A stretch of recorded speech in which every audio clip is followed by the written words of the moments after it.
So zwino ri livha kha vhupfiwa vho vhe vha ri rumela milaedza zwi kwamana na fhungo ḽo faraho Afrika Tshipembe dzi ṱhaha luṱa lwa vhuṋa kana stage 4 tsha u tsimotsimo wa muḓagasi nga vha Eskom. Hezwi zwa muḓagasi zwi khou vhavhesa nga maanḓa. Zwithu zwine zwa vha zwikwatudzini zwi khou tshinyala ngauri mufhiso une wa vha hone wo hula wo fhirisa. Hu tshi ḓa kha vhana u ṅwala mulingo hezwi vha tshi ri vha vhale wone u khou ṱuwa. Tshedza tshiṱuku tsha khanḓela a vho ngo ya vha tshi ḓowela na luthihi. Vhuḓifhinduleli vhu kha yone ine Eskom kha vha dzudzanye mafhungo avho.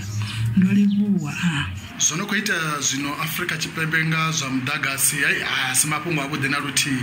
Nṋe ndi vhona vhathu vha re na vhuḓifhinduleli hu avha CEO na bodo yavho yoṱhe ndi vhone vhane vha khou tea u hwala vhuḓifhinduleli hoṱhe avho. Zwavhuḓi zwi khou tea u tou ḓala matemba. U tou amba ngoho zwine zwa khou itea hangeini ha Eskom zwi khou vhaisa nga maanḓa. Nṋe u ya nga nṋe ndi vhona uri vha Eskom vha khou baleliwa vha tou tenda mulandu uri vha khou baleliwa ngauri ro thoma ri kha stage 1 na musi ri tshi khou amba ri kha stage 4 ndi vhona uri haya vha tende mulandu vha khou baleliwa.